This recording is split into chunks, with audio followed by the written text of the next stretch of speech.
Hi, you're listening to She Shield, your one-stop pod for all topics personal safety. I'm your host, Sofia, and my goal is to help educate women and men on concealed carry, martial arts, and all topics self-defense. This episode is sponsored by Big Tex Ordnance, your soon-to-be favorite retailer for all of your firearms needs. BTO believes in only selling high-quality gear for responsibly armed citizens, as well as providing pre- and post-sale support. BTO values firearms training and supports firearms instructors nationwide. They even pay for their own staff to train and travel with high-level instructors to ensure that when you as the consumer reach out, you are taken care of. Today we have Margaux Celeste Alvarez on the show. I'm so excited to have you here, Margaux. I would love for you to introduce yourself to the listeners. Well, thank you for having me. I love how you pronounce my last name. But yes, I'm Margaux Alvarez, and I am a fitness coach and winemaker. I've also competed in the CrossFit Games 7 years in a row. I've competed on NBC Titan Games, American Ninja Warrior.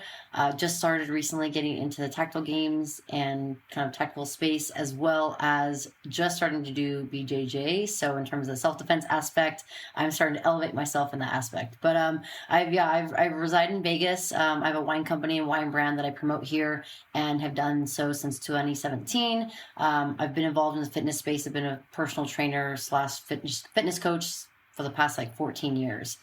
Time flies when you're having fun. So my whole passion is just helping others and showcasing how people can work hard and wind down to celebrate the successes, embrace the struggles, and enjoy the process along the way. We will go through so much in life, and we will find that time is fleeting as we go along. So it's all about enjoying that process with a glass of wine or a bottle of wine with friends or family. But I do preach moderation and balance. So it's all about enjoying yourself, but also finding kind of a way for you to learn from yourself and also enjoy what you're doing in life. So that's a little bit me in a nutshell. Wow, that was beautiful. Did you prepare that? Was that like... So no, I didn't prepare that, but that's kind of something when I do wine tasting, when I travel around, I've done a lot of yoga and wine nights. And so to kind of promote not only my wine brand, but also my lifestyle as well, it's all about working hard and winding down. And so those two kind of pair together, the fitness, but it's not just fitness in the gym. It could be, training outside. It could be your, working towards your career, working towards your school degree, raising a family. And I know a lot of people also don't drink. So they don't drink wine. Maybe they don't drink, period. So it doesn't have to be wine. It could be eating bonbons on your couch or watching the sunset at the beach. And so it's just, again, for me, it's kind of the overarching theme of how I can hopefully kind of build community, not only online in person, not only within fitness, but also wine, but also just life in general. So yeah. That was beautiful. Thank you. Thank you for sharing that. Honestly, I don't know what would have been faster. Your kind of what you just shared, or maybe what you haven't done. What is there more of? You have done so much. And the fact that you are starting jiu-jitsu now and you've only recently began your shooting journey. Although I will say, because you have already been doing competition-esque training, your experience with firearms is of course, exponentially more than someone who just casually goes and shoots. I mean, I just can't imagine where you're at with that now. And so that brings me to my first question. So where is your training at now? When did you start? What made you want to start? Tell us. Yeah. So training in terms of the firearms or training in terms of fitness? Yes. So firearms. We'll start with firearms if you'd like, and then we can. Yeah. Totally. Okay. So I would say the first kind of big exposure or any exposure was just a little bit of kind of self-defense training with my husband, learning how to load a shotgun. Again, self-defense. He was going to be gone. I was like, all right, what do I need to learn? So understanding how obviously the pistol operates, how to load a magazine. And it's for those that are obviously very well versed with it. So it might seem kind of mundane, but I think for myself, knowing where I was starting at now to where I'm at, or where I was started and where I'm at now, it's for sure can be maybe a little unknown. And for me, I wasn't scared or intimidated. It was just all right, I just don't know. So how do I learn? And so we would go through kind of basic, how to load, how to unload, how to rack, how to clear, how you want to show up if you're showing someone your pistol or you're transferring, how do you want to clear it to make sure they're knowing it's clear. And that just started probably a little bit in 2020 when stuff was kind of happening with closures and the pandemic, and just, again, being by myself. I'm fine. I'm comfortable. I feel confident as myself if someone, came on to me, but it's always better to be prepared or have the knowledge and information. And so that was probably a little bit of exposure with shotgun, pistol, and then even AR. And then it wasn't until probably last year of 2022 that I was like, all right, I actually want to do tactical games, a competition.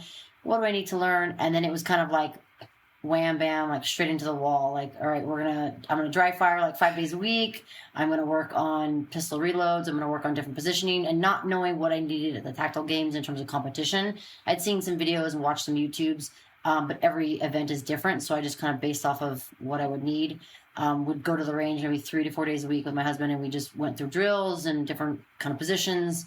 And he has prior experience. He was in the military, and so we were able to kind of go through different things and his experiences of the unknown. And you don't really know what you're competing for or how you're gonna have to compete up until the day or night before. So that's kind of almost a year now of training. So not much, very green, I would say, but I feel a lot more comfortable. And for me, it's just learning how to become a better individual handling the firearms, whether it's a pistol, rifle, shotgun, but also introducing other people, specifically women. And after doing that first tactical games, a lot of women reached out to me on social media and were just curious, like, oh my gosh, I want to do this, or I want to learn, like, I want to get my CCW. And I got my CCW back in 2020. And so that was kind of, I think, the beginning. So long answer to short question, about 2 years of a little bit of practice, 3 years in terms of introducing, but it wasn't until this past 10, 11 months of actually doing some training, doing dry fire drills, etc. So, yeah. That is incredible and so inspiring. I've noticed now that I'm in the instruction kind of part of my journey, when I've spoken to other instructors, they talk about the trials and tribulations of getting people to actually come and train, and how not many people want to take the time or spend financially, on training. Mm-hmm. So I love that you're kind of influencing people to take their training to the next level. And the fact that people are reaching out to you for those things is, I'm sure, so exciting. And again, you've gone above and beyond. So I'm not surprised everyone is reaching out. And actually, I almost wrote you for the first time to ask about tactical games equipment, because my friend Lisa and I have talked about doing that and making that kind of like a 2-year goal, like not doing it. Maybe right now she's finishing her one of her degrees, and I just finished one myself. So we're thinking about it, and we've been looking at pages on like where to start, what equipment will we need, what type of training, how often do you need to train? And you're right, there's like so much information out there, and everyone is unique. So I love that you're a resource for that. That's amazing. And do you have one planned? Did you say you've scheduled a game? So I haven't signed up. That's on my to-do list. Hopefully this week. I just been back from 4 travels, trips back to back. Oh my goodness. If you want to do one soon, there is one in Pahrump, Nevada in the beginning of September, I think the 2nd and 3rd, over Labor Day weekend. Okay. But yeah, it was very overwhelming. Like, I know the Tactical Games, their website has some information of what equipment you need in terms of gear. Like, you obviously need a kit, plate, the weight plate, I think for women are 10 to 12 pounds. I think it's 10 pounds, and the men are 14 or 16. But there are some items obviously you need, but you probably have a good handful of stuff in terms of your belt and your pistol and your rifle.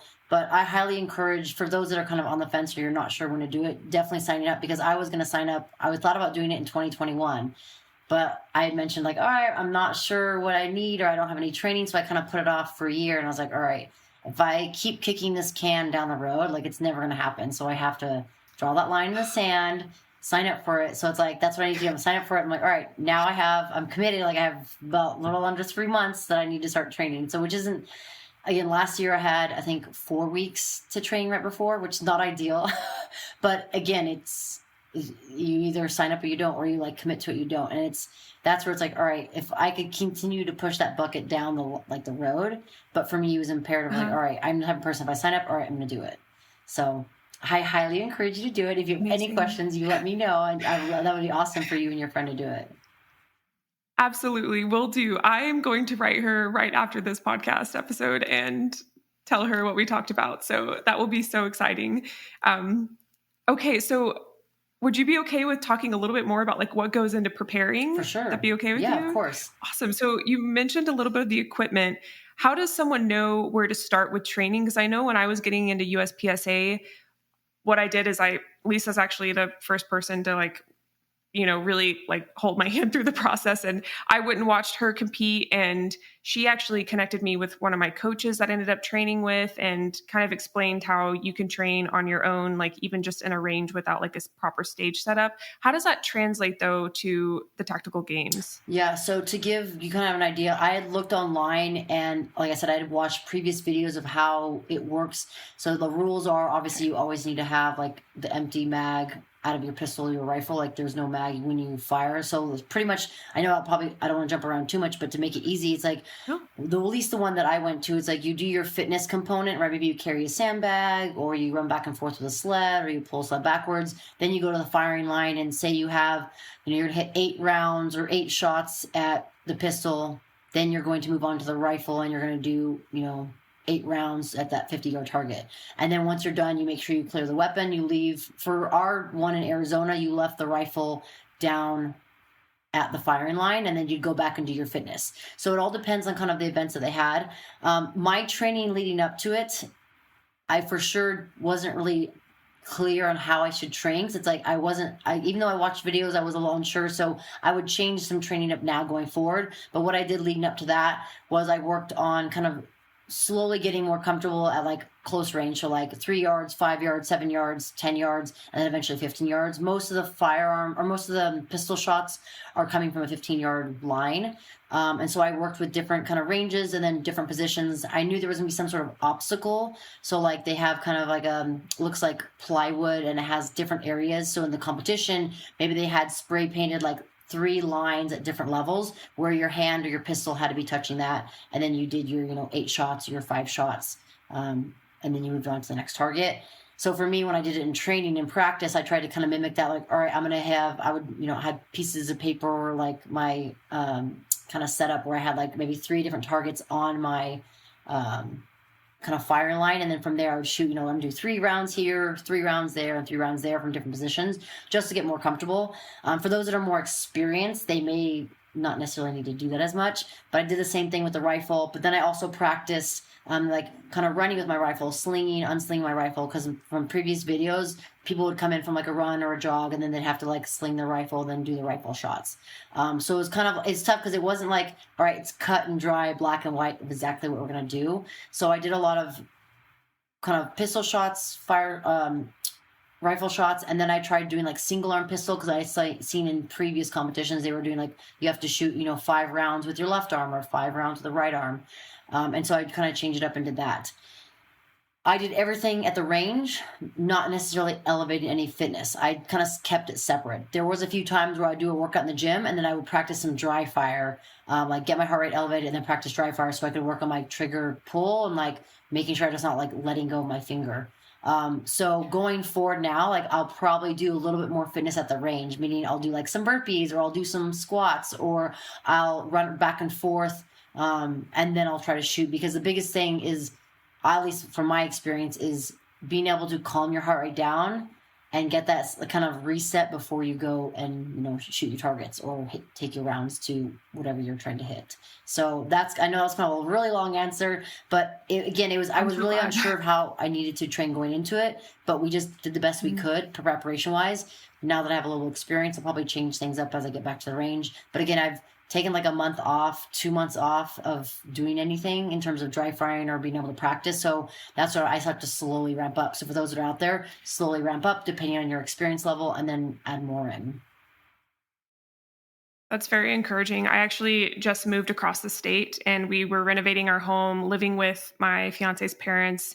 And, I didn't want to like freak them out with dry firing in the home. So and of course that's, you could argue that's an excuse, but it was nice to take a break. Yeah. And I'm in a place now where I'm having to like edge back up. I just signed up for my first USPSA match being back here for this coming Saturday, because I was definitely kicking the can. I was like, I just got back, or like, I haven't dry fired in a week, and I need at least a week of dry fire, all those things. It's easy to tell yourself. And exactly.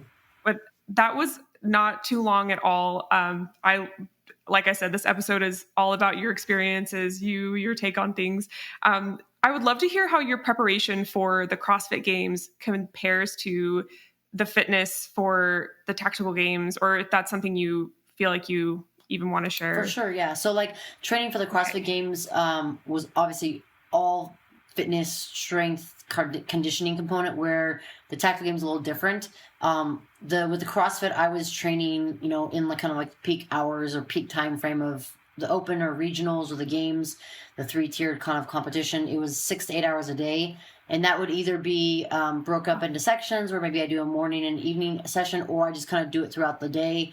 Obviously, it's not straight through. I'm not constantly moving for the 6 to 8 hours, but, doing a warm-up, then doing some mobility, prehab exercises, then 1 to 2 lifts, and then maybe 1 to 2 metcons or conditioning pieces, and then some accessory at the end. So a lot of the time was built around the gym. Obviously, once I started my wine company, I had kind of something else pulling my attention. So I had to be strategic in time management and like set, hey, 2 hours in the morning for work. Then I'm going to stay in the gym for one long session, 6, 7, 8 hours. And then I'll try to wrap up at the end of the day with some other, computer work or business work. And then as I moved into the tactical space, the training didn't need to be as voluminous, we'll say, in terms of the 6 to 8 hours. Plus, I don't have that time these days with my business. But I would probably train maybe 2 hours a day, and I'd do maybe one long session. But I had it more focused on like odd objects, like sandbags, yokes, sled pulls, sled runs. And then I also tried running more with my vest. In previous events, they had, I think, up to like a 5-mile run with the vest and like all your gear. And the event that I ran, we did our firing, our rifle and pistol shots. Then we went for a 3-mile run with everything, rifle, pistol, whole kit. And that was spicy. But in training, I ran with the vest, which was fine, but I didn't think I felt like I had a high chance of getting pulled over if I ran with all my gear. So I opted not to do that and just run with my vest, which is probably a better decision. That's fair. Yeah. Which is because I was like, all right, I see this chick running down with a pistol and a rifle. I'm pretty sure like it's going to get the cops called. That's a really good point. That's not something everyone has to think about. Yeah. And for me, I was like more concerned with running with my pistol because that's a little extra weight on one hip. So like, how's my stride going to feel? How are my hips going to feel? So again, didn't necessarily get that practice, ran with my vest, and I was like, it's one event, but I definitely did a little more running with my vest and more odd object training, which I personally prefer. I love more sandbag work. I love more odd object training. I want to say that the CrossFit, we have a lot more gymnastics in terms of my training, like so bar muscle-ups, ring muscle-ups, handstand push-ups, handstand walk. So that was almost nearly non-existent in my training for the tactical games. Wanted to make sure that I was able to handle the fitness, and the fitness for me wasn't necessarily the concern. It was more the shooting, because there are some individuals that I know a majority of the workouts I did pretty well. I placed either top 1, top 2, top 3, but again, it's like my accuracy wasn't the best. So that's where I was like, all right, this is an area of improvement for sure.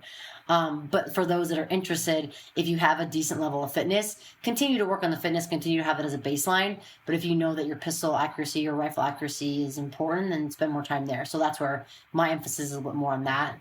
But if someone has really good accuracy in pistol, then you might need to put more emphasis on the shooting or the fitness in terms of carrying different object loads, odd objects, sandbags, slogs, all that. That's so good to know. And I'm trying not to like laugh too much, because every time you mention something from CrossFit, I get a flashback to when I tried that for the first time. And like my first handstand, I was screaming like the whole time. I like my feet took off the ground. And of course you feel like you're suspended in air, but you're like maybe an inch off the ground. Like not really. It's more like 6 inches, right? I mean, something like that. Anyway. And I remember my fiance having to grab my leg and pull me up from like, hitting my head on the ground because I didn't execute it properly. And it's just funny thinking about all that. CrossFit is, for those of you out there who have never tried CrossFit, I will say I come from a background of weightlifting in the gym, like mostly aesthetic goals and of course like long-term preventive health. And then I met my fiance, and on his Tinder profile, I saw that he was competing at a CrossFit competition. And at the time I'd heard so many negative things about CrossFit, just because I think we talked about this before, like people who just don't understand repeat things they hear and it just gets spread. It's ridiculous. When really it depends on the coach, depends on the CrossFit gym. It depends on how you prepare your body and recovery. There's so many aspects to it. By the time I went to CrossFit for the first time with my fiance, I was absolutely blown away because it pushed my body in so many ways that, like, even just going to the gym and weightlifting doesn't push you. It's like a truly holistic workout, and you really get to know yourself through all of it. And this is just with my little itsy bitsy training in CrossFit. So I love hearing this comparison. It's so interesting to me. Right now I'm training more for bodybuilding, but this is making me want to like switch gears and go the CrossFit route and do that more. What made you choose CrossFit training over like traditional weightlifting? Yeah, that's a great question. So I had heard about CrossFit back in, I think, 2000. Actually, I heard about it a long, long time ago. A friend of mine, he kind of mentioned it to me. And I was like, oh, like this was back in like 2006. But I mean, I was still in college, was visiting home and didn't know much about it. And then it's kind of put in the back of my head. And then I want to say in 2010, end of 2010, I was doing a Tough Mudder race with some friends that were coming from a gym. And then I ended up connecting with other friends from a CrossFit gym actually in like the Bay Area. And she told me, I remember her name was Dana, a friend of mine. We still keep in touch from time to time, but she told me like, oh, you should check out CrossFit. You'd really love it. I was like, oh, I don't know. I just joined a UFC gym in Concord, California when the UFC gyms had just launched. And I was kind of interested in getting into the martial arts because I did Taekwondo when I was younger. And I loved it and I wanted to get back into it. So I was like, I just joined a gym. I'm good. I'm fine. And then fast forward to like early 2011, some friends were like, hey, I'm going to like go check it out, do a class, an elements class. I was like, all right, cool. I'll go do it. And I did it. And it was just like their first class was kind of free. I remember it being snatches with like a barbell. And back then there wasn't many 35-pound barbells. It was just like the 45 or the guy's barbell. And so I have like one short thumb. My right thumb is shorter than my left. So I went to go grab the barbell and I was like, man, this is so hard to hold on to. And then the conditioning piece of the Metcon was barbell snatches and burpees. And I think I just did the empty pound bar and I was dying. I was breathing so hard. But what I loved about it was like the community. Everyone in class was supporting me and cheering me on. But I also loved that it was like you versus you. Like, yes, you're not necessarily racing people, but like you're all competing. You're all throwing down in the gym together. You're all working out and you're kind of pushing yourself. Of course, people that are type A are competitive. You kind of push yourself and you're like, oh, who's going to win? But then at the same time, it's like afterwards, like, man, I feel so out of breath, but also I'm taken away by this in a positive aspect where it was so physically challenging mentally. And that kind of drew me in. And of course, the community was a solid factor for me. I absolutely love that. And I think this was in a point where this was 2011. My sister passed away in 2008. And I think for me, fitness was a solace. It was a way for me to, especially running, a way for me to get out my thoughts, a way for me to get out my frustrations or any feelings I was feeling of being upset or anger or whatever. And so I love that it was me against myself, but also I think it helped me work through a lot of things because it was my outlet. And I absolutely loved it. And I'd done traditional kind of, supersets and like stuff in the gym, maybe traditional bodybuilding, and it was good, but I think I was looking for a change. I wanted something different. I just received my personal training certificates about a year and a half before. And so I love training people, but I was like, this is another way to train. For me, I'm all about seeking and learning new information. The more I can educate myself, the more I'll become more versatile on different training methodologies, but also maybe find something else that works for me or works for others. And so I was sold after that first class. I went back for the elements classes, like the introductory classes. And I will speak to like what you said. People do and can have a negative connotation to CrossFit because they hear and see it. And of course, back in the early days, in the grassroots days, there was that Pukey the Clown as their icon. So people see that and like, oh, they're kind of instantly turned off. Like if you Google like Pukey the Clown CrossFit, you'll see this old like clown puking, and it's kind of like that was their icon. And so it's kind of like the intensity, but you look at their training, it was structured for those that were in the military because you're training for your life. You need to make sure that you can fight, run, and then fight again. So a lot of people that did it in the early days were either military or Leo. And I think it obviously expanded and it has grown immensely and has reached so many different markets. But some people still kind of get that negative connotation like, oh, it's going to make you puke. It's going to hurt you. It's like, no, it's not. You have to be very aware. But again, good coaching, good understanding of where you are capability wise. And like, if you can't lift something, don't try to do it. And if some coach or someone else is like, no, you can do it, just put more 10 pounds on. Like, no, don't do that. Like, put your ego at the door. Right. And a lot of the gyms, I'm not sure how many these days, but it's like you leave your ego at the door. And so for me, again, I love the community that drew me in, and I love the challenge. And so I was kind of head over heels right in the beginning, and I was definitely that Kool-Aid CrossFit drinking girl. I was like, oh my God, I eat it, breathe it, sleep it. There's a video of me back in 2011. If I find it, I'll send it to you. Woo, it's scary. It's a little, I'm like all about it. It was at the 2011 games in Carson, California. Yeah. And I was like, wow, I saw that a few years ago. I think in 2016 or 17, I came across it again. And I was like, yeah, that's a little intense, Margaux. You're like high on CrossFit? Yeah, no, that's amazing though. For you to love something so passionately, and also it's such a scalable scalable sport. Try saying that like 10 times.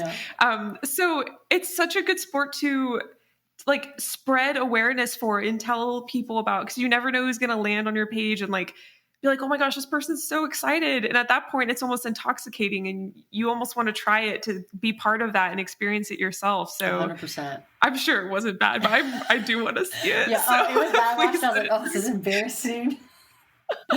I'm sure it's fine. Yeah. Are your videos online as well from you in the CrossFit Games? Like, could I go and so totally like your... if you search, I think most of them either are on YouTube. That my other platforms might have them. Okay. Like obviously once I do the CrossFit Games, like it was contracted by ESPN and CBS Sports Network. And so if you if you YouTube them or just Google them, I think most of them are on there, depending on what footage they have. Some of the events, most likely the events that I did better in, they'll highlight those because that's where they have the footage. But yeah, again, I was super grateful for the experience. I love the community. I took my mobility seminar with Kelly Starrett. He's huge into he's the MWOD, mobility WOD, but him and his wife, I took that first mobility certificate course like a month after starting CrossFit. And then a couple months after that, I went and took my level 1. And the next week I volunteered at the CrossFit Games SoCal Regional, when this was kind of way back in the day when it was like separate, when California was separated. And I absolutely loved it. I wanted to compete. I wanted to, compete at the games. And then I volunteered for the CrossFit Games in 2011. And it was just like this amazing experience seeing these athletes, both men and women in teams down there competing. I was like, man, I really want to do that. And some people were like, okay, sure. Yeah, whatever, Margaux. But I was like, no, this is what I want to do. I'm going to do whatever it was. And I ended up leaving my full-time marketing job to get back into the fitness industry to coach and train and hopefully make it. And my philosophy was I'm going to literally put every egg I have in my basket here over into this. And if I don't succeed, if I don't make it, then that's fine. At least I gave it everything I got. And for me, I think that's not necessarily how you always want to live life. But for me, at the same time, it's like, I won't know if I could be successful or not if I don't at least try. And so there are always going to be naysayers. There are always going to be people like, yeah, sure, okay, whatever. Or they're going to clap in front of your back, but then behind the back, they're like, oh, she's a loser, or she's not going to be able to make it. There's always going to be people like that. So for me, it's like I just focused on what I needed to do, and I was lost kind of in a way. And that's kind of when I first met my now husband. It's like, he started coaching me, training me. I wasn't kind of really interested in dating, but I was like, all right, I want to kind of find myself. I found this new thing that I want to compete in, and I threw myself into it. But over time, we started coaching, training, and ended up becoming in a relationship. And he was able to get me to where I was at in terms of being able to compete at the CrossFit Games. And for me, it was just like, I want to put everything I can into this basket. And if it works out, awesome. If not, then at least I tried, and then I can go back to a different square one if I need to. But was able to compete and qualify for the regionals in 2012. And then 2013, I qualified for my first games after 2 years of CrossFit. And then I qualified every year after that. Of course, that's just like a sliver of everything that went into it. There's a lot of things that obviously contribute, but I think that whether it's CrossFit or any other sport, whether it's bodybuilding, strongman, competing in a tactical space, whatever it is, if it's something you truly want and you are interested, put yourself in an environment that you can succeed. Positive environments are very important. If you're in a toxic or a negative environment where people are pulling from that, or individuals are pulling from that, it makes it very difficult, because then you have to deal with the emotional and the mental aspect, which not a lot of people talk about. And that's something that my coach, and even the team that we had, that my coach was coaching other athletes, the psychological component and the physiology, like obviously the physiological part in terms of your body, but the psychology aspect of it, like that is such a big base. That mental game, people don't realize if you don't train that, then that could be your detriment depending on, you know, what your mental game is. And obviously that bleeds into other aspects as well, not just training in life, or training for business or competition, but like life, business, family. And I know only recently has mental health become more of a topic and people are addressing it, but it's like, man, like if you're going to train this, you have to be able to also focus on the mental component as well. You know, like, are you comfortable with yourself? Do you have a lot of self-doubt? If you do, how do you kind of overcome that? And visualization too, and like believing in yourself is important. Like I was so adamant that I was going to make it, even though if you look on paper, you're like, oh, there's no way she's going to make it. But I think that's where that power of belief and being willing to do whatever you need to do to get there is a very big component. Absolutely. I love that. Would you say it's manifestation, or would you call it something else? For sure. I mean, I think definitely manifestation, but like, because people talk about, there's that book, I'm totally spacing the book in a movie, but it's like The Secret. Have you ever heard of The Secret?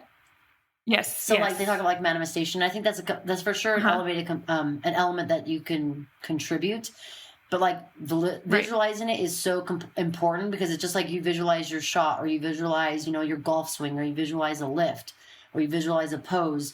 It's like the more you repeat that in your mind, it's just the more repetitive you get, the more you can fine tune it, and the better you're going to become. And that's physically, mentally, emotionally, etc. So that manifestation, that visualization, but also knowing that you have to put in the work. Like it's not just going to be like given to you on a silver platter. I think that definitely helps. And I think through the repetitions, like they have that 10,000 rule, like you need to do 10,000 reps or 10,000 repetitions, like however you want to call it. That's important. And yes, it's not you're doing that, but you're also refining it. Like you're reviewing your work, you're finding out what's working, what's not working, how can I improve, and that's going to essentially curate this tunnel that gets a little more narrow, and that by the time you get to the end of the narrow tunnel, you're having something almost exactly created that you've put in that work to execute. So it's just like, all right, here's the work. Like, yes, the work, but if you're sloppy at your work, like that's not going to help you. If that makes sense. Right. It does. It makes a lot of sense. Yes. I've heard a lot of people kind of recently, and it's been interesting. I feel like it's kind of testing my belief in visualization and manifestation. And they've said things like manifestation is kind of BS and stuff. And I think it's one, I just totally wholeheartedly disagree with that saying. But also like, it's not just about manifesting, right? Because you do have to put in the work. There's two parts to the equation, sure. But you won't put in the work if you don't think it's going to like work, if it's going to be worthwhile. Like you almost convince yourself that like it's, I don't know. My take on big goals is I like almost act delusional towards it. Like I have nothing in my way. Like I've got this. And anytime I do that, I do so well. I get things done way faster. I almost like, in those times, I don't even tell people about it, because I'm almost like in this delusional-esque mindset of like, I'm almost already there in my head. So like the steps I take to get there seem less daunting. It's almost like This is just a means to an end to, you know, to get to that 100%. Destination. No, so that's spot on. I think that's great that you have that. Because the biggest thing is like believing in yourself, because you've already doubt yourself. You're like, oh, well, I can't do it. Why even try? It's like, well, that's a piss poor attitude in the first part. But it's like, right. Yes, it's not just going to happen like, oh, okay, I want $1 million so I can grow my company, or I want to lift 500 pounds. I want to deadlift 500 pounds. Like, cool. It's not just going to happen. Yes. You got to be willing to put in that work, but you also got to believe like, all right, what do I need to do to put myself in that position? And that applies to a lot of things in life. And I think that's spot on. So that's awesome that you have that attitude and like that outlook. I like that. Thank you. Yeah, I appreciate it. I know I sound crazy. I'll be like sometimes talking to my fiance and I'm like, I'm just so excited for when this is going to happen. And I hear myself sometimes. I'm like, okay, I know I sound crazy, but I just know I'm going to make it work. Like I'm going to make it happen. No, so, that's awesome. Yes. And again, there'll be people like, that's not possible. It's like, well, it's not possible. Like if you just look at like the concept of, you know, running a sub 4-minute mile, like years ago, decades ago, like, oh, it's impossible. It's like, well, it was impossible, but someone did it, you know, like, and those barriers or those right. glass ceilings that we place on ourselves, or we think that, you know, society says, oh, you can't do this, you can't do that, or people deem that. It's like, well, you don't know, you're not willing to put an effort in, but I am.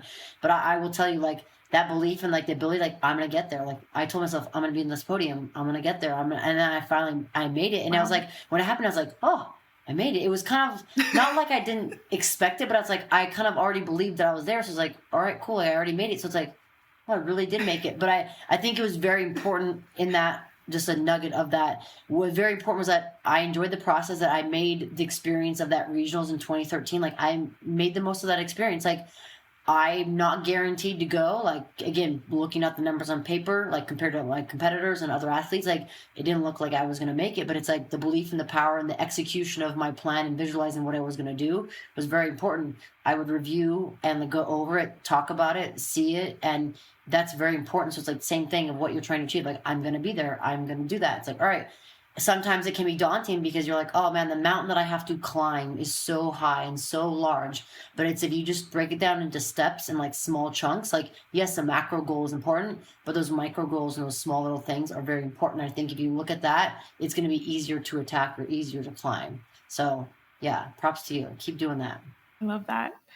Thank you. It's so encouraging. I can't wait to listen back to this when maybe I'm, feeling sane and wanting to go back to the original route. But yes, I love that. Thank you so much. So I would love to kind of transition to your journey, your new journey in jiu-jitsu. When did that start? What got you interested? How has that been? It's been amazing. Like I said, like before, I did Taekwondo from like 8 to like 12 and a half. I got my first degree black belt back then. And obviously I know Taekwondo is way different than jiu-jitsu, but I loved it. It was just, again, the discipline and the patience. And I think it was it's very great, I think, as a base, as a young girl, just young kid in general, to have that. So I'm so grateful that my parents did that. And then I took a break because I couldn't focus on 4 sports at once or 5 sports. So it's like, got to focus on one. And then fast forward to this past year, I had the opportunity. I was invited to the Crossfit Games, which is put on by Crossfit. They're based out of Jacksonville Beach in Florida. Yes. Yes. So there was a lady. So cool. I've heard of them. Yes, they're awesome. They're amazing. Their products are amazing. The company's amazing. The community they've created is phenomenal. But one of the ladies wasn't able to compete. She had to have surgery on her shoulder, had some shoulder issues. And so they reached out to me last minute. And I was like, I'd love to. Again, 4 weeks to train for that is not ideal. I'll tell you that much. But I'm like, hey, I'm game. Like, let's go. Like, I'll shovel as much as I can in 4 weeks and just do what I can. But going into it, talking to a friend that did it last year, he said they did have some like grappling wrestling. I'm like, all right, cool. Well, I need to pick up some speed and learn some basic moves. So I did 2 sessions with a friend here out of Vegas, him and his wife, Dan Iggy. He just actually competed in the UFC. So I did some sessions with him, just kind of learning some basic moves, fundamentals. And then also had the opportunity to go to California and train with a friend of mine who I've known back in the day.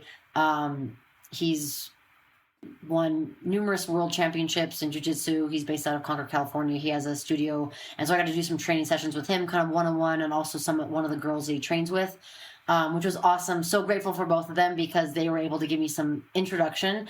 And it was so different because as I get it, when I first started, I'm like breathing really hard. I'm like trying to force it. And I'm like, relax. They're teaching me breath and just like let it flow. And so for me, it was good to have a couple weeks of just basic training understanding. So when I went into the Crossfit Games and the competition, that I would at least have an idea of like, how do I get into a position? How do I get out? What can I be some potential moves? And so I absolutely loved it. It's like going back to square one of, not knowing anything or not knowing very much and trying to figure out what I can do to get into it. So I absolutely loved it. I actually went back to California recently and got to go do another session, and my friend of mine got me a gi. So I now have my gi and my white belt. So I'm super excited to start doing more. But yeah, it's been phenomenal, and I highly encourage anyone that is, possibly on the fence to do it, And it's so funny because a girlfriend of mine here, we just got back from a motorcycle trip, going out to Colorado, but we were talking about it in a group message. Wow. And she was like, I just started like a couple weeks ago, and she went to a session right before we left, and I was like, oh my gosh, we have to go together. So it's so cool that she found it and she's getting into it. I'm like, that is amazing. So I absolutely love it. I love that anyone, again, wants to learn, wants to get into it. When I got all excited, I'm like, ooh, I'm going to train for my black belt. And I know it takes a lot of time and energy, but again, it's just another aspiration, another goal. And I think it's very important, like, especially these days, we've had chaotic situations in life and the world and what's unfolding. And it's like better to be prepared and better to have the skills than to be in a situation where you need them, right? Like I'd rather have all these skills and understanding and education and never have to use it or utilize it. But at the same time, it's like, I'd rather have that than like be in a situation and be like, oh man, I don't have this tool. I don't have this education where I can get myself out of it. And I think it's important because, you know, no one's coming to save you. You have to be able to save yourself. You have to be protected for yourself. And I think that it's, for me, I'm highlighting my life and what I'm doing. And if it inspires someone, awesome. I highly encourage. I'm always positive. I always try to be encouraging for people, no matter what their goal and aspiration is. And just say, hey, like overturn anything that you think you might question. And, you know, if you're unsure, like if I don't know, then I can hopefully point you in the direction of someone that would know. So I know I kind of rambled, but yeah, I love it. I'm excited to do more. I like tweaked my back like right before our motorcycle trip. So I'm like, haven't been able to get into like any sessions, but I'm hoping to get back into the gym and, you know, do some training and go to a studio and get some classes in because I'm super amped. Yeah. I'm so excited for you. That is amazing. And no, that was not a rant. I was following every second of that. I'm sorry about your back. I know that can be so challenging to like when you have goals like you do. I just can't imagine. It is cool though that like relatively speaking, jiu-jitsu is, I would say, a more low impact sport. Sure. I've done jiu-jitsu for a while. I got my blue belt and I was one of those people that like stopped right after and I'm sure like whoever is listening has heard this numerous times on the podcast. I broke my nose like 5 times training for Muay Thai. Oh, no. And yeah, just terrible. Just could not have been a worse blocker apparently, but broke my nose like 5 times. I've had 2 reconstructive nose surgeries. And the last time I broke my nose, I actually broke it doing jiu-jitsu. Oh, it was the time between my first surgery and my second. And it was someone doing spider guard and their foot slipped. It hit my nose. I heard a crack and I went back to my surgeon and he was like, Jesus Christ, I told you not to do this. And I was like, I know you totally did. You were totally right. Like props to you. You were right. Oh, so I miss it terribly. And I'm so excited when people say that they've started it because it is so incredible and it pushes you. I'm sure you at this point have been pushed in like almost every way athletically. So this will be like, so cool. Like I'm just so excited for you. I can't wait to see that part of your journey. Yes. I want to capture more of it and I want to highlight it just because again, like for me, it's like obviously for me, it's very important to just live life to its fullest, but also hopefully if there's something that I can capture and share and showcase to other people and give them the inspiration. And that was kind of been like my whole process in the fitness and the whole process in the wine of, you know, just hopefully motivating and inspiring someone to go after their goals or their passions. Because if you look back, like, you know, if you're like, oh man, I wish I would have done this, or you have regrets. I know there's always going to be some sort of regret we may have because we can't always make the right decision or we can't always say yes to everything. And again, it's like, if I can't do it for myself, maybe hopefully I can, you know, do it for others out there, or at least again do it for my sister. Like I know she's not here, and that's kind of been a big motivator for myself. I'm like, all right, like she's not here to live life, and as much as I can, you know, get sad and get down about it, it's like I know she would want me to continue to like make the most of every experience for her. So it's like, all right, hopefully I can again inspire others to go after something, and if they're hesitant or they want to, and you know maybe they don't have someone to go with, so it's like, all right, if I can't physically go with you, maybe I can encourage you across the wavelengths of, you know, social media or the internet or whatever. And it funny, it kind of brings me to a moment. I did a dance class because I'm very strong and I'm very like one-dimensional with CrossFit. So like I feel like dance could get me to be more fluid. I love dancing, but like choreography in terms of dance, not good at all. But I went to this dance class with some friends, and there was this lady in there. She was by herself, just in doing classes. Like, you know what? Props to her to coming to this class by herself, not knowing anyone. And it's one of those like. It was kind of like a sexy dance because like you have heels on and stuff like that. Like I didn't have heels, I just had shoes. Yeah. So she had just tennis shoes as well. But I was like, props to this lady to come in here by herself with no other friends or no other people. And that can be kind of intimidating. You know, you go do something by yourself. So like, you know, I gave her a high five, or we had a small exchange or whatever. But I was like, man, like just let's uplift each other. Let's support each other. Like the last thing you should be doing is like pulling someone down. And of course, obviously social media can be an easy facilitator of that because people are behind the screen. They have no consequences to their actions, no responsibility to what they say or do. But it's like, man, like, so the positive, uplifting, encouraging, I think is important. And if I can hopefully facilitate that, or, you know, just be a beacon for other people, like, and awesome. And of course, like, I want to reach my goal so then I can hopefully help give back and give to others as well. Absolutely. So yeah. Yeah, that was beautiful. And what was your sister's name? Kirsten. Kirsten, that's beautiful. Margaux and Kirsten. Yeah. Wow, just beautiful names. Thank you. Yeah. Well, thank you for sharing her with the podcast and your story. That's absolutely beautiful. Yeah. Okay.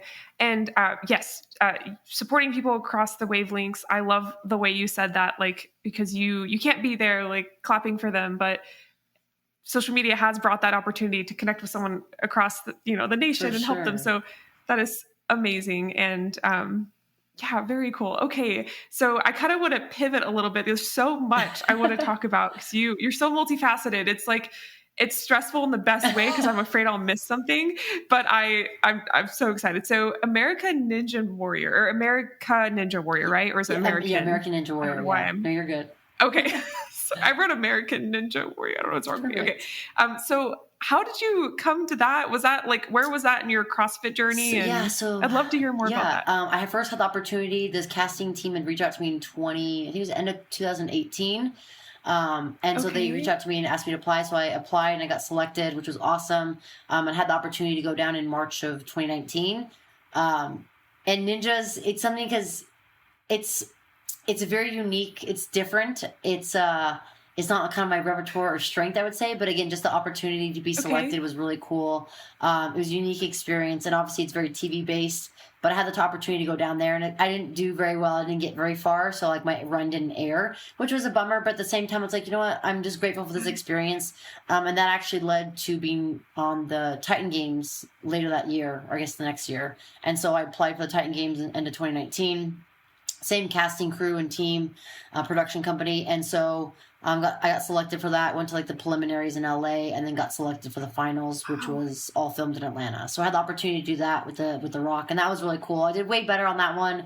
That day structure, obviously a lot different. It wasn't just like one and done where, the ninjas, you have one attempt and then you're done. This, you kind of had two opportunities. And then depending on how you finish, you had 3. So essentially it's like you and a person that's partnered together. And then we compete, we race against each other. Whoever wins has that win in the book. Then the next event, whoever wins. So if like, say we were competing, I won the first race or competition, you won the second one. Then we went to like third event. If I won both, then I would continue on, then you'd be out, or vice versa. And so I had that opportunity, ended up finishing second overall in that. So I didn't win it, but I came second with that one. So that was a really cool experience. Wow. I love the Titan Games. It was great. A little more up my alleyway with like the odd object, the pulling kind of like the heavy ball. But yeah, that was a cool experience. And then again, recently had the opportunity to apply for Ninja. And applied, got selected, and they changed things around this year. Again, didn't do very far, didn't get very far, didn't do well. So I was again really bummed because I'd focused on more training. I've been training like 4 or 5 weeks versus 2 or 3 weeks from a couple of years before, and I felt way stronger, better as an athlete, more ninja-y, I guess you want to call it, but didn't do well. So I don't know if my run would air. I think they've been running them this past week or last week. I haven't been able to catch them because I've been traveling.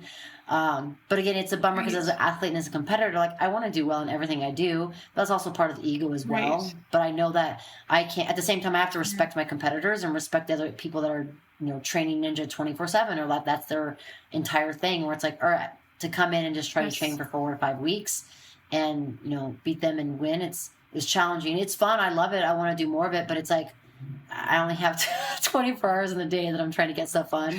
So, but yeah, I'm grateful for the opportunity, experience to be able to do that. Being able to see the production staff and revisit the people, and just see behind the scenes. It's really cool. Obviously, TV show and competition are different. So blending them together can make it a little more challenging. But it's always a really unique experience. So, absolutely, I have a feeling you're like an amazing friend. Because you don't do anything half-assed. It seems like. At all. And it's not like, you trained ninja and then, you binge watch. I keep saying Grey's Anatomy. I don't know why this is my go-to. I don't even watch it, but it's like, I think I saw a TikTok about Grey's Anatomy. But anyway, awesome. It's not like you're just doing that. Like you do so much at once. Like you truly like have to pick and choose. So yeah, that's just incredible. I'm sure it makes sense, like where you do want to do really well, but you also understand where you're at in the kind of like the roster of everyone there, because I'm sure like I would put a lot of money, or at least the money in my bank account, which may not be a lot, but it's something, on the fact that they probably do not do this list I have of what you do over here on my Google Doc for you. So that is so impressive. And I'm sure like seeing that perspective, because you've been on like the training heavy side, like seeing that TV perspective was just, I don't know, like, yeah, I mean, really interesting. I don't know a good word for that. It's like, I mean, for the Titan Games, we were there for like 3.5 weeks or 2.5, 3 weeks, I think, filming.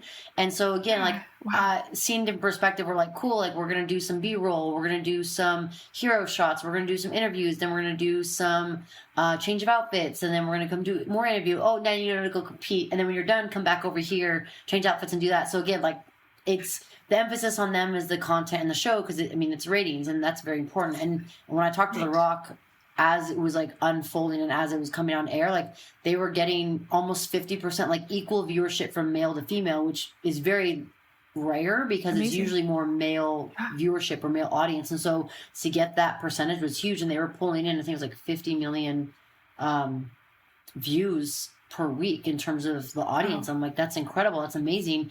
And again, it's obviously a TV show. It's obviously they want views, they want excitement, they want stories, and that's important. But at the same time, as an athlete on there and a competitor, it's like you want to win, you want to do well. So it was very unique to kind of see behind the scenes, kind of like you think of. I always think of the Wizard of Oz, where you kind of like peek back the curtain. You're like, oh, okay, it's kind of you see how it is. But again, you can't control everything. So for me, it was very important to put my energy on things that I can control. Like, cool, make sure I have snacks, make sure I have water, make sure I'm good to go, whatever I need to do. Like, I'm going to execute to the best of my ability and then go from there. So I'm grateful for the experience. And again, just to be able to share my story and hopefully inspire others, I think is very important. And being able to talk to The Rock, and, his dad had just passed away like a week before, like the end of January. And so, oh my goodness. Not that you want to share in the misery, but like, hearing my story of losing my sister, him just losing his dad, and maybe not having the opportunity to say everything you want to say to that significant person in your life, I think was something we kind of talked about and discussed. And it was very, I'm trying to hit the right word. I was very like, not comforting, but validating. Maybe validating, like just be able to talk to someone and be able to like kind of not share in the misery, but like have someone understand the same thing, but also at the same time, share and express my thoughts and my feelings and my emotions about my sister, and then him understanding because him just going through the same thing with his father. And I think that just one individual, right? There's so many people out there that have lost someone, a loved one, whether it's an aunt, a brother, or a sister, a mom, a dad, to someone, whether it's, an accident or whatever happens, whatever situation unfolded. And I think you just can't control some of that stuff. And obviously, like, as you get older, like, old age might be an issue or factor, but you think you kind of have time and you don't. And so just being able to have a conversation and have a heartfelt connection, I think that's the word I'm looking for, that heartfelt connection, and understanding, like, no matter who we are in life, but it's like we can connect as humans and connect as individuals and share that conversation. I think it's really important. So just super grateful for that experience and opportunity to be able to highlight my story, and again, hopefully inspire others. And I had a lot of people reach out to me, like share their story, like, oh, I lost my mom, or I lost my sister, or I lost my dad, or I did lose my kid myself. And so just having them feel more comfortable talking about it, because I think that's something people don't talk about a lot, is the grief or the hardship of it, because we always want to be seen as strong or powerful, or we're doing more, we're accomplishing more, especially in the US, where it's like more is better, work 80 hours a week, and it's like, yeah, but then you don't really enjoy life. But I think, again, it was just a way to hopefully connect with others and, say, hey, like, it's okay to talk about it. Even if you can't talk to someone personally, like, you can reach out to someone that maybe has gone through it, and hopefully they can, give you a virtual hug or give you some sort of solace online, or just something that they feel comfortable sharing. Absolutely. So, yeah. Absolutely.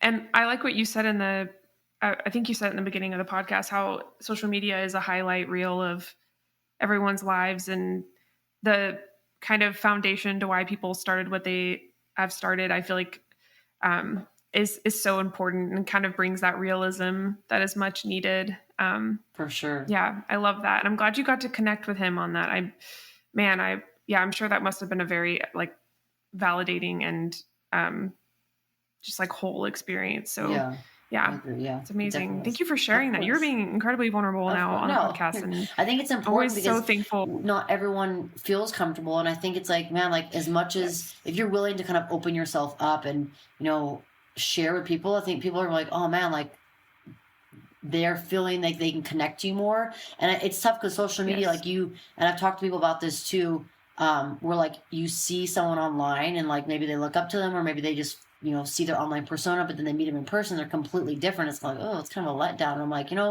for me, it's very important to be authentic and real. And it's like, like no one's perfect. Like no one has this perfect life. No one has a perfect story. No one has anything that's going to be like drilled down to like, oh, this is how we should live life. It's like, well, if you're telling me how we should live life, is that a society term that's being deemed upon us? Like that we should do this? Like who's to say I do everything ass backwards or anything else? And I think it's very important to stay true and authentic. And it's like, man, like I'll open up and share. And I think it's important because I think people will resonate with that. Like people can filter through that BS. Like they can, not everyone, but some people can see that, it's like, just be real, be raw, be authentic, and be genuine in your efforts, and people will connect with that. And I think people are yearning for more of that. Again, I'm assuming, I don't know, but I would imagine people are seeking for more of that realness, that authenticity, because of social media. It can be a highlight of like, oh, everything's great. This is my perfect life. This is like the horse I ride, and this is the car I drive, and this is where I go to, and that's great. But it's also, it's like, hey, like, can you have a conversation with someone about the nitty gritty, and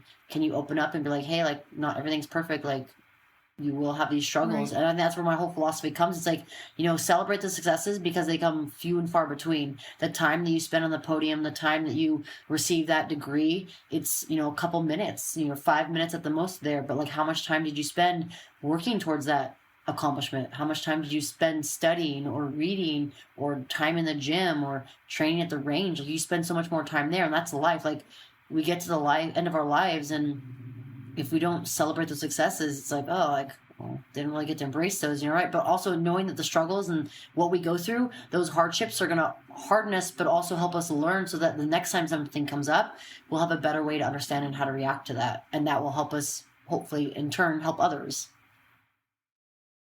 Absolutely. I love that. I want to make sure we talk about your wine company because it sounds like that was something you mentioned at the beginning. It sounds like you're really passionate about that. And I'd love to hear how you got started in that. And I asked you before we started recording why your name is spelled the way it is. So it's, for those that do not know, Margaux's name is spelled Margaux. And correct me if I'm wrong. But I thought that was so cool. Like, so unique. So I asked her, and would you like to share? Of course. So, what you said? Okay. Yeah. So a lot of people ask, like, how did you get that name? And it's a very, Chateau Margaux is a very popular region in France. My parents loved wine growing up, so they decided to name me Chateau Margaux. Well, not Chateau, obviously, but name me after Chateau Margaux. So it's just Margaux. So I'm named after, obviously, a wine region. But then I found it kind of fitting and kind of funny, ironic that I, got into the wine industry, and now I have a wine brand and wine company. But I feel like in life, things don't happen for a reason. So maybe that was the vision of life to be named after that. So it's unique and it's different. I've definitely, the funny story is when I go to like Starbucks or coffee shops and they ask me for my name, I've got a wide variety of spellings, which is fine, but it makes me laugh. I love that. So it's named after Chateau Margaux. But my parents, they've loved wine. They've always enjoyed it. When we grew up, they would kind of teach us and educate us, how to sip wine, how to like swirl it in a glass, like how to smell it, how to taste it. Just kind of basics, just because they really loved it, enjoyed it. And then over the years, just kind of would taste a little bit of wine, drink wine. Had the opportunity to travel to Italy during like spring break in high school. My parents really wanted to go there, and so had the opportunity to go there. And obviously, the lifestyle is very different. Just being introduced to it and seeing how wine is, kind of part of your dinner or part of the meal, not something that you go and like get hammered off a bottle of wine. It's kind of an accent or kind of accompanying aspect of your meal that brings out the foods and the flavors. And it was just, again, different approach to it. So I think that was something that, establish that relationship or that understanding at a younger age. And then as I grew up, I just kind of always tried different wines, always explored, always down to it. And then in 2011, had a piece of property. My family had a piece of property we ended up planting grapes on. I love the agricultural aspect of it. So like the harvesting, the planting, all that. So planted grapes for a couple of years. And then in 2012, I'd go down and did some harvesting. And then every year I'd try to go back and harvest. And I love the physical effort. And in 2015, after the CrossFit Games competition, I placed 9th that year. And my husband, my boyfriend at the time, fiance at the time, we were talking about kind of how I want to continue. Like I was like, all right, if I finish 9th, it's possible to win the games. But then what? Like, what do I do once I finish competing? And I know I'm not going to compete forever, but what do I transition to? What do I want to do to or move to? And for me, it's like I love the wine process because it mirrored a lot of things in training. Like I mentioned earlier, you spend so much more time in the process. So I loved, planting the grapes, harvesting the grapes, pulling the 300-pound wheelbarrows through sand and, pressing the grapes and stemming them. I love that process because by the time you get to the bottle, it's been at least a couple years, depending on the wine and the varietal. But it's like you're opening that bottle of wine and you're enjoying it, but then you're also remembering all the work that put in to get that bottle. And so I felt that it mirrored like training, it mirrored competition as well. And so I thought, well, if I want to blend these two together, no pun intended, but like blending the fitness and the wine, the best way, in my mind was, start a wine company or a wine brand and then, use that to promote the message, work hard, wind down, but also hopefully reach others and inspire them to reach their goals. Again, whether it's fitness, wine, whatever it might be. So I decided to do that. And so I started after the 2016 games, I decided to go down to the farm and focus on starting the wine company in terms of the distribution and licensing, because all that legality work for wine is very difficult. Looking back, I should have done like a soda pop industry because soda is way easier than wine and alcohol. But yeah, so started that and then decided to do all the paperwork. I was still competing at the time. So to do both simultaneously was very difficult, more so mentally than anything, because I'd be in the gym training and then I'm like, man, I didn't fill out that paperwork. I need to get this paperwork notarized. I need to send over the other articles. And then when I was in the computer doing all that work, I'm like, oh man, I didn't finish my accessory work. I'm getting to the gym later. So this constant like pull and push between physical and mental of where I was at physically, but then where I was at mentally. I was able to do it, but it was definitely challenging. But the whole emphasis was to launch and compete at the CrossFit Games in 2017 and launch the wine company, which I was able to do. I got my wine license right before the regionals in 2017 and then had to focus on competing, qualified, and then had to get right back into the mode of getting the wine out to Wisconsin because the CrossFit Games had moved out to Madison, Wisconsin. So that's kind of a long story short, a little-ish, in terms of how I got into it. Like I said, I love the agricultural aspect. I love the physical labor aspect. I would love to do that more than the sales and marketing because that's a lot harder. But after those 2 years there, we moved to Vegas to get into distribution and was able to get into distribution in Las Vegas, Nevada, and then eventually Montana, Colorado, and then a little bit in California. So over the past, since 2017 to now, that's 6 years? Yeah, 6 years. Been able to grow the company from 300 cases to 2,400 cases, almost 2,400 cases. There's been some pivots and shifts, so I'll be kind of rebranding. Celeste by Margaux Alvarez is what I do with the fitness, and that'll be the new kind of wine as well. And I have a new wine label that I'll be releasing later this fall, winter. So I've had some changes kind of come up, and there's been, like I said, there's been some struggles, there's been some successes, but we'll be kind of rebranding and doing some new stuff. It'll be amazing wine. Red blends have been my passion. I love blends because they highlight different flavors and varietals. Plus I would say they're easier to introduce a new wine drinker to because there's a variety of grapes in there versus just one varietal like a Cab or a Syrah or a Zinfandel. But for me, it's, again, still the same message of telling and encouraging people to work hard and wind down. Even if they don't drink, again, winding down is just a term that people can interpret it themselves. But we'll be branding and relaunching that later this year. So the wine industry is hard. It's very difficult. And I imagine like the firearms is very similar with a lot of rules and regulations and makes it difficult. And there's been lots of doors slammed in my face, lots of no's, a lot of no answers from emails and calls. But I think that's where that determination and that relentlessness and the perseverance to keep going. It's like, cool, you're going to tell me to F off by not telling me anything? That's all right. I'm going to figure out a different way.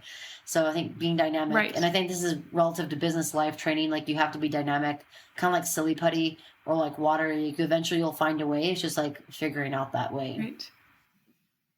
That's such a good point. So when are you coming out with your book on delayed gratification and perseverance and all of this? Because I would like to read it. It's so funny because for the longest time, I don't know why, but it was like almost maybe 10 years ago. I was like, I really would love to write a book. And I've always... Oh, you're actually I've thought about it. Like, I think there's a lot more things that I want to accomplish or need to accomplish before I write it. I mean, not to say that I'm not done with things. I still have a lot of things I want to work towards.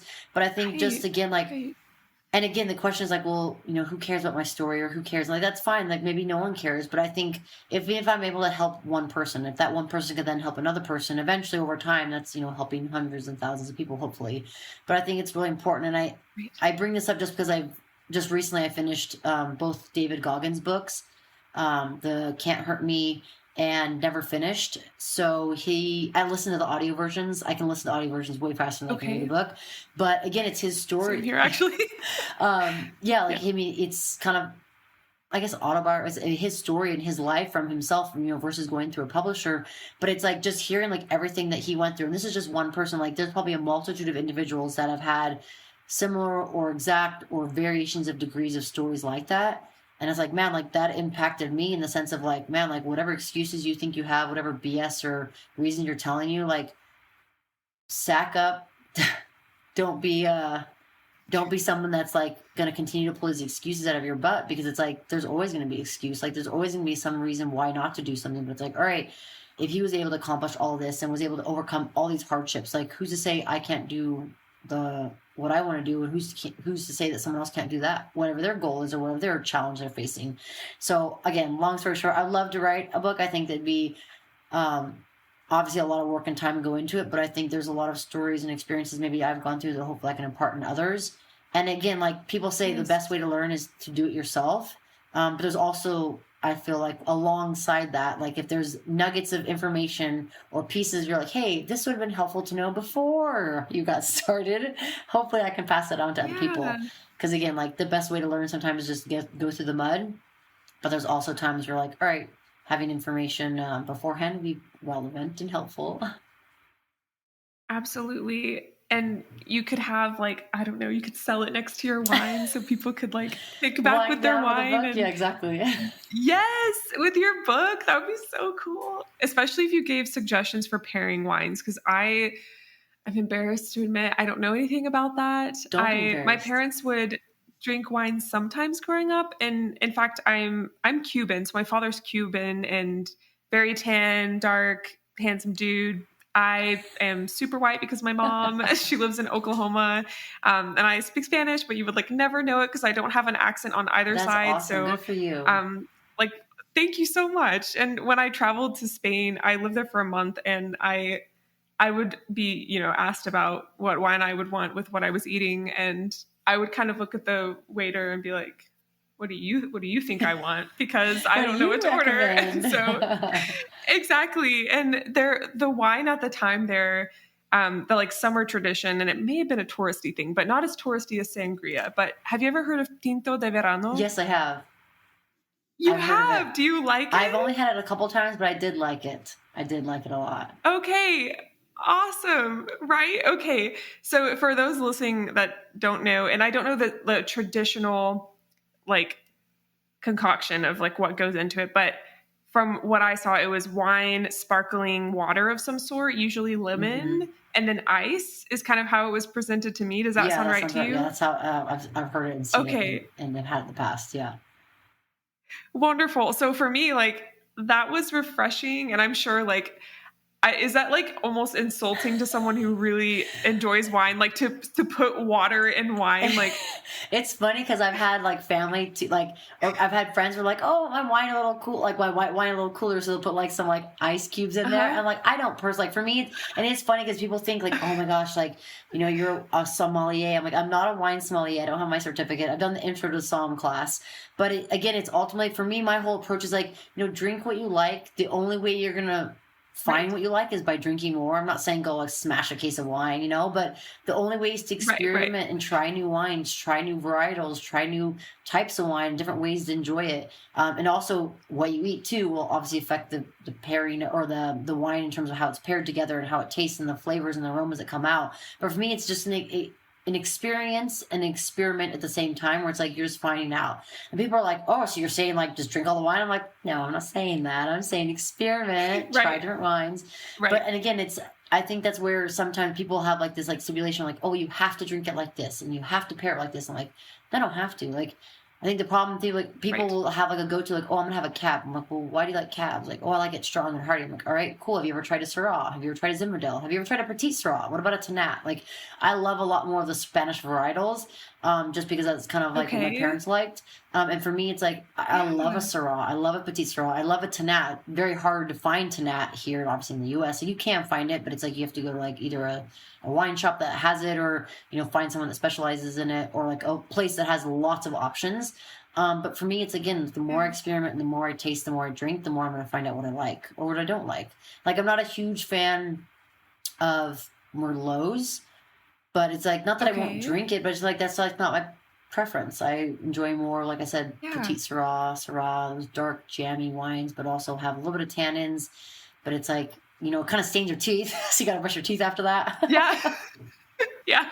But yeah, you have very white teeth. So thank you. I think it's a light right now.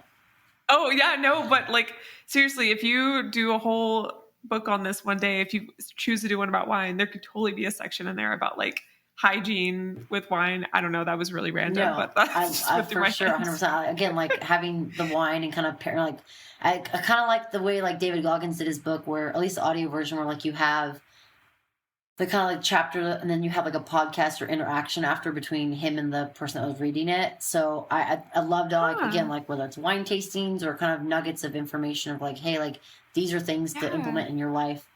So down the road, eventually, we'll see. I love that. Thanks. Yeah. My fiance doesn't drink. This is kind of just random off to the side. Due to, you know, family history, but he loves cream soda. Oh, really? So awesome. My mom called us today and which, you know, he's super healthy. That's like his one, that and Twizzlers are his like go-to. I know I'm being so personal on the podcast, but anyway, my mom called me. We're getting married in like less than 2 weeks. Congratulations. That's awesome. She was like, Thank you. Thank you so much. I keep forgetting. Like, I keep thinking it's like a month away. You know how you tell yourself it's a month away for so long, because when it's really 3 and then it's 2 and then it's 1. You're like, oh, it's this weekend. Anyway, exactly. I know. Whew. So I need to get a facial. That reminds me. But anyway, so my mom was like, do you want champagne in the room? And I was like, yes, I would love champagne. Caleb would like cream soda. So that's like something I told her. But I love your approach on that, so that even if people don't drink themselves, they can apply it to something they love, or even if they have a partner. Like, I love that message for even my partner. I applied that to him, and like the importance of balance. And sure. I love that. And I think it's really important because, I mean, again, like we have this one life to live, and it's like, make the most of the life, make the most of the experience you have. But also it's like, you know, if you have kind of like the 80-20 rule or 90-10, however people want to think about it, it's like, you know, if you're consistent with your diet or your sleep or your training and everything else you're doing, your accountability, and then you have that time to enjoy, like, that's great. It's also going to create this more balanced lifestyle where you do enjoy yourself when you go out. You know, you do go for a donut or a soda or whatever, you know, like you have that glass of wine. And for me, it's like, you know, it's that whole moderation aspect where it's like, moderation for the most part is kind of a lot of balancing keys in some aspects. And it's funny because that was one of the name of our wines was moderation. And it was a 500 ml bottle, like, so not a traditional bottle. And people loved it because they're like, oh my gosh, I can drink this bottle of wine and not drink a full bottle of wine. I was like, that's amazing. Exactly. It's only 500 mLs versus 750. But yeah, again, the same concept is, again, just like find that moderation, find that balance, you know, whatever that is for you, whether you drink or don't drink, that's fine. It's just, again, embrace the lifestyle, like, enjoy this process and this life, because things can be better in some aspect, but things can be so much more worse. Like, you look at places and people in other countries and halfway around the world, and it's an eye-opener. It makes you kind of realize, like, all right, the things that I'm bitching and complaining about have no comparison to other things. And it's just, again, it's perspective as well. Right. Absolutely. If someone wanted to order your wine, you know, I want to order your wine. How would someone go about doing that? Can you do it online? Yeah, so I had a website online. Unfortunately, I'm all out right now. I know. So congratulations. That's crazy. That means you. Yeah. So I mean, I'm sure that's it's good. I mean, like right now, I'm like, all right. People have been asking. I'm like, oh, I had to wait to do the production. I was going to do it last year, but I had to kind of push it back just because the inflation prices have been through the roof in terms of bottle prices and shipping. And shipping kind of was just really killing me. So I had to kind of readjust my strategy and what I was doing. And it got very expensive. So I'm all out, unfortunately, right now. But the goal is, like I said, to pre-launch this fall winter for the new label and new wine. Okay. So once I have that up, I'll make sure definitely to get you some wine. So. Oh, yes, absolutely. I'll look out for your story. Yeah. I'll just turn on my little notifications. So that's so exciting. Thank you. And for those listening that are interested, of course, definitely keep an eye out for that. And I'll have all of Margaux's social media links, everything discussed in this podcast episode actually linked in the show notes, which are the notes below the title. So I have just a few more things here. And, we're just now through your rap sheet. So getting into like a few specific questions. So you're a fitness coach, and I've talked about on this app how I don't want She Shield to just be self-defense. I want it to also be defense of self. And this was a big topic brought up by Ryan Hoover and Amber Stalinsky in of Fit to Fight in their episode of how defense of self is protecting against like illnesses, diseases, also supporting, mental health and everything. In addition to being able to protect yourself against, an attacker and a different person. So that is definitely something I want to emphasize more on She Shield. So I guess my question for you that I've come up with, my esteemed question is, what would you tell someone who is in a place where they're unhappy with their current level of health and they don't know where to start? They don't even know what style of training is right for them. If you were to just like sit down with someone and kind of walk them through, to guide them, what would you maybe say to them? Yeah, that's a tough question because the mental health component can be a big impact, but some of the basic, kind of not basic, but some of the things that are like a starting point would, if I'm having discussion or talking to someone, is like kind of figuring out like, what are your specific goals? Like writing out some goals, like maybe top 3 goals. Is it to lose fat? Is it to build muscle? Is it to be more active? Is it to get outside? Just kind of giving some parameters. It doesn't have to be super in depth, but just kind of some guidelines to like figure out where do you start. And then from there, it's like, all right, let's look at, if we're looking at the fitness aspect, what current activity are you at? If you're doing nothing, maybe start with like a 5-minute walk. And then the next day or 2 days later, try to go for like a 10-minute walk and then slowly build that up. If you're already walking, then maybe incorporate some running if you're able to run, right? Or maybe walk on some hills or do some run, walk intervals. And again, it's just depending on where they're at. The biggest thing is like walking can be such a great activity. Even walking with a vest or like a ruck, like a backpack with some weight, just putting a little bit of load on you. And you think about like, cool, I'm going to go for a trip. I have a backpack or I have my suitcase and I go like, let's just put that suitcase on you now and go walk. Eventually walking up to like 45 minutes, an hour. Then you're looking at mileage, like 2 miles, 3 miles, 4 miles, eventually getting longer. So that's kind of a starting point, again, based on where they're at. It's simple, it's easy, again, for the most part, depending on where you live, if it's safe outside or if you can go to the gym and walk on a treadmill. And then the next aspect more on the nutrition and food, because that can be the trickiest for a lot of people. And I will say that depending on where you're at, if you're unsure what to start and maybe you can't do physical activity, maybe you're injured or you're hurt or you're dealing with certain things, a lot of people can change their body composition based off of nutrition alone. And if they're not necessarily focused on the aesthetics, but more like the body work, getting some blood work too is going to be able to good, like an insight of kind of be seen behind the layers, like what's going on inside your body. Maybe things on the outside look good, you're feeling good, but something isn't feeling right, or you're having struggles. Getting some blood work or some sort of data points for inside can be very helpful.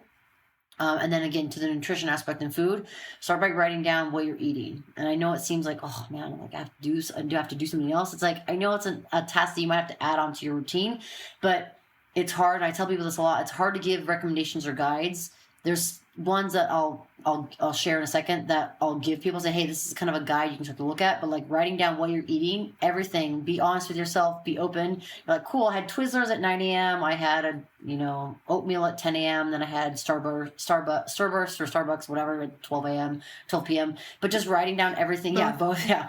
I had a Frappuccino with a lot of whipped cream. Okay. But again, be honest, but write down everything you have so then you can look at it and say, all right, cool. Like, what am I eating? What am I not eating? And the biggest thing I found too is people struggle to get in protein. To like, they'll share, hey, I had all this. I'm like, cool, you probably got 50 grams of protein in. And if you're looking to build muscle or lose fat or both, protein's important for that. It's going to help you feel more satiated. It's going to help you feel fuller longer. It's also going to give you the nutrients to build that muscle you're looking for. So along that side is a guide I recommend and tell people, say, hey, depending on what your goal weight is, I usually recommend 1 gram of protein per pound of desired body weight. So if you're trying to be 150 pounds, aim for 150 pounds of protein. People are like, oh my God, that's crazy. I'm only eating 60 grams of protein. All right, cool. So then we're going to titrate. We're slowly going to work up to that. So those are kind of the top things I would have a conversation with or tell people or recommend, suggest. And it's tough because there's so many ins and outs and other aspects that can be highlighted, like water intake, sleep, because everyone might be like nailing the nutrition, nailing their workouts, but I'm like, how much sleep are you getting? I'm like, oh, I'm getting like 4 hours of sleep. Okay, let's take a step back. Let's see if we can get 5 or 6 or 7 or eventually 8 hours. But those are kind of the top few things. Like, start by writing down your nutrition. Start first with your goals. Write down nutrition. Start walking, rucking, a little bit of movement. Something along the lines with this is like, if you feel like you don't feel comfortable doing this by yourself, find a friend or a partner or someone that can help you be accountable. Because there are people out there, they're like, whatever, I can do it myself. Then there's other people that maybe struggle. They're like, oh, I really don't want to go to the gym. I don't have anyone to go to. I don't feel comfortable, or I don't want to, do this. Find a friend or partner, maybe they'll do it with you.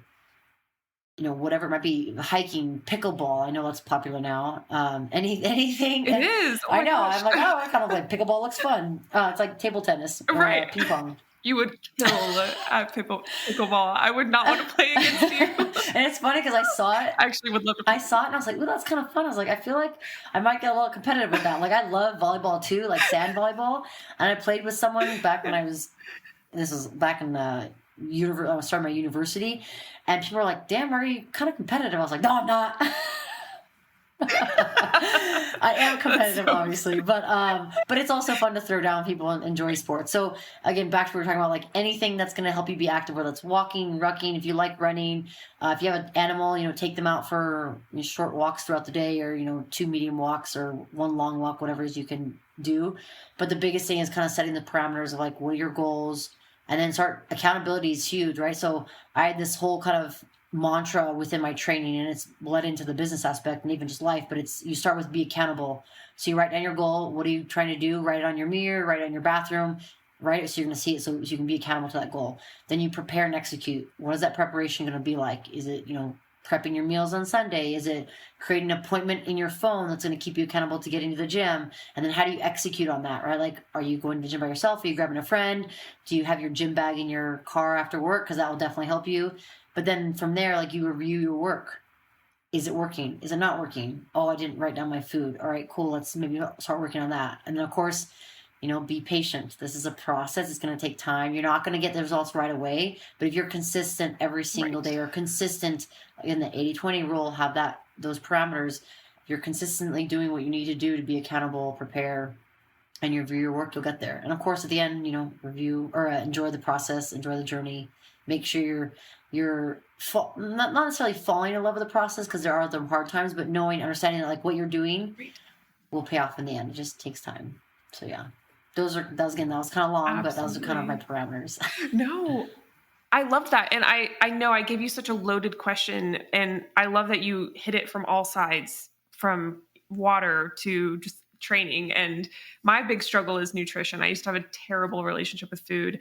It's improving still. I would say I'm at like 70% capacity with like being truly comfortable with eating for my goals. That's awesome. But everything you said was so true. And I feel like I needed that reminder as well, even as like someone with her master's in exercise science. Like that stuff, it wasn't even like part of my master's program. It was more about like body mechanics and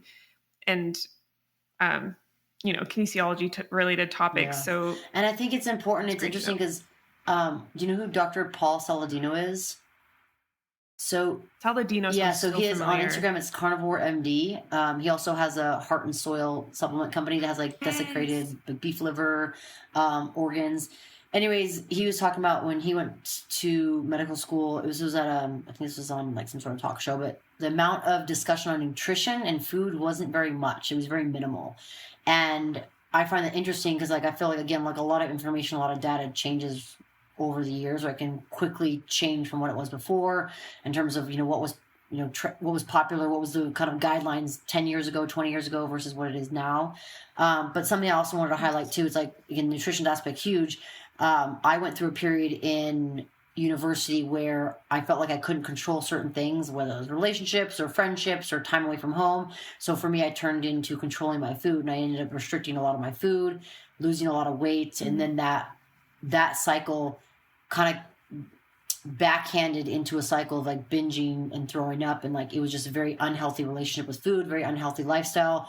But it got to the point where I was like, I know I don't want to do this anymore. I know I don't want to put my body through this because I know it's not healthy, but how do you stop that? So I ended up seeking help and working with some psychologists out there at the University of Manoa in Hawaii, and working through that process and working through that struggle of having a not so good relationship with food, and restricting a lot of food, and then going into this like cycle of binging and eating, and like, all right, I have to eat the whole box of cereal. I can't just have one bowl of cereal.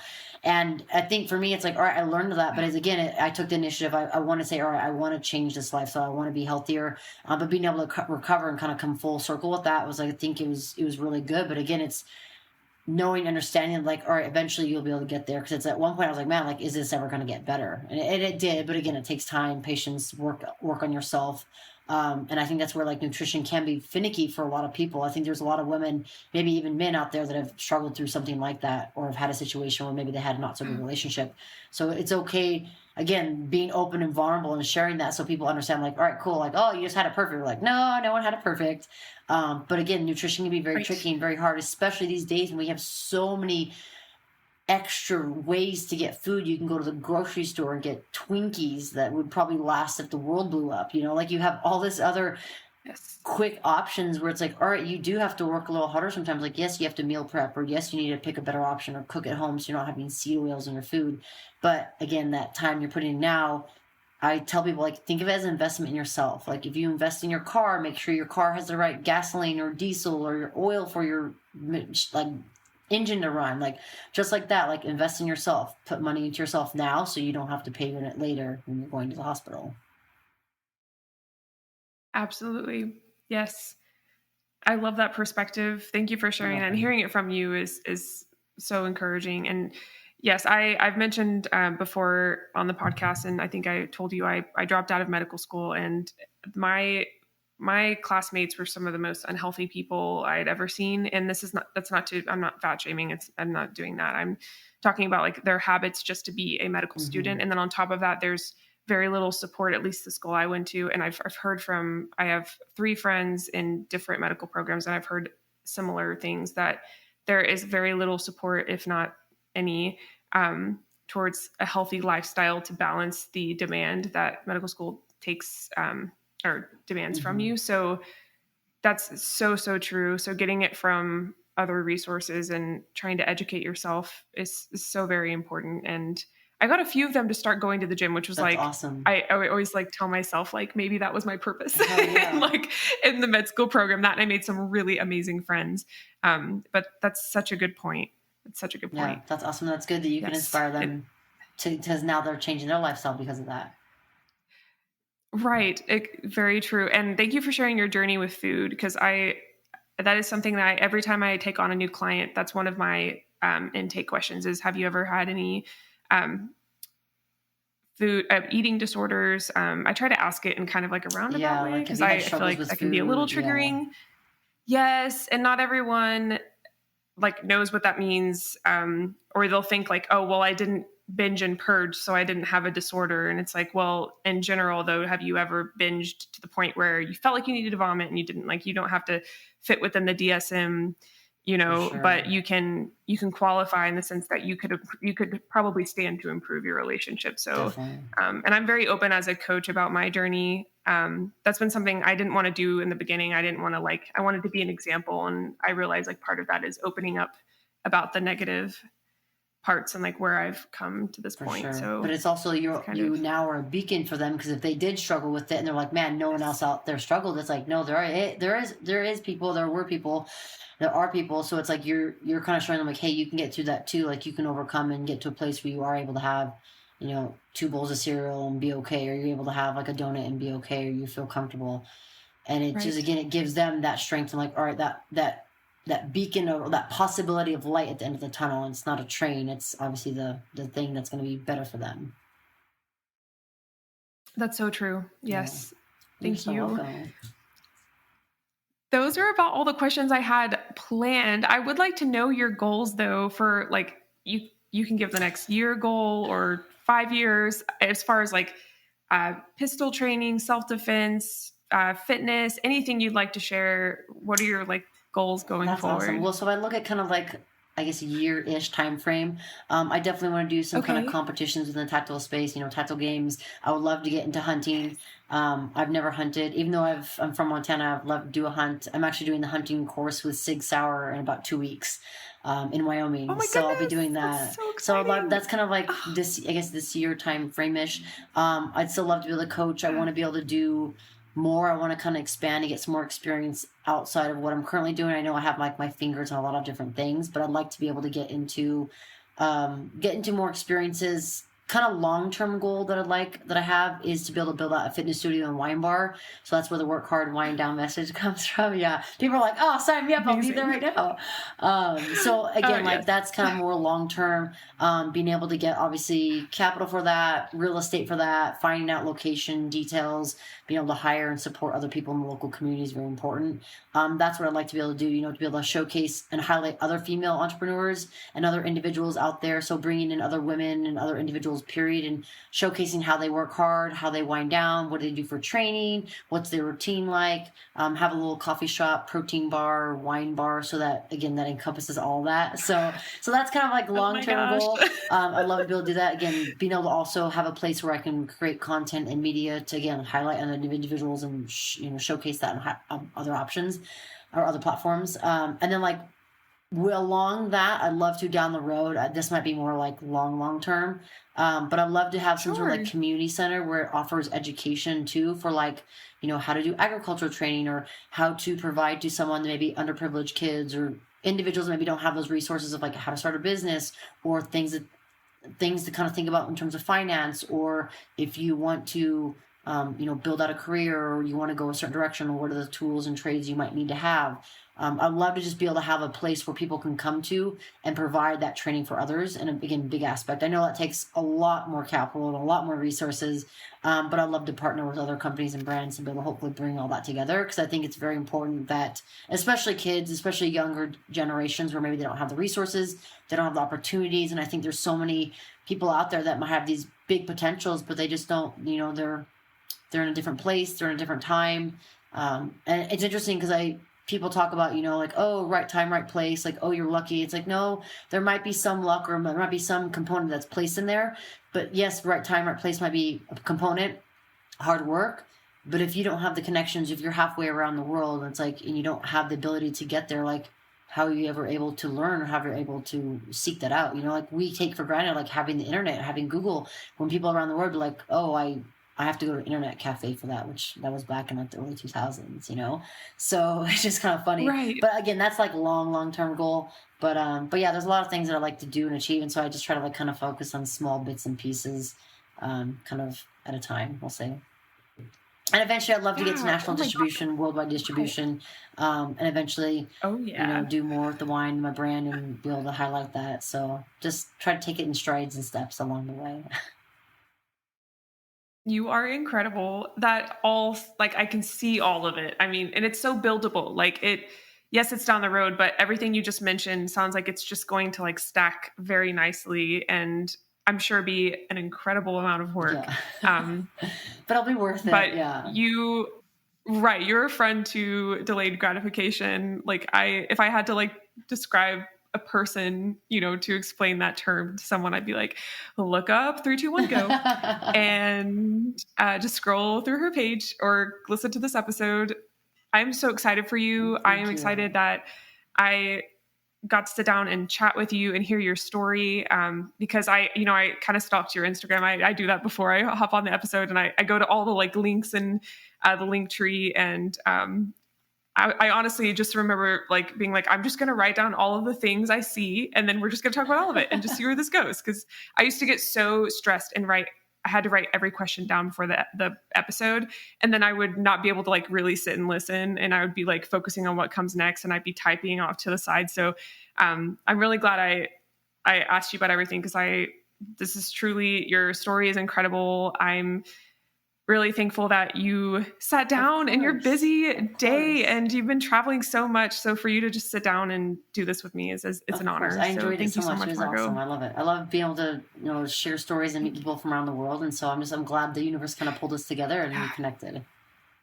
Yes, absolutely. Absolutely. And is there anything you would like to share with the listeners before we end this episode? I think, remember to be patient in life and really be thankful and grateful for all the opportunities and like things that come your way, and that there will definitely be struggles and hardships, and sometimes you don't see over that mountain, or you can't see over that tunnel, or whatever it is you're going through, but know that it will pass, it will improve.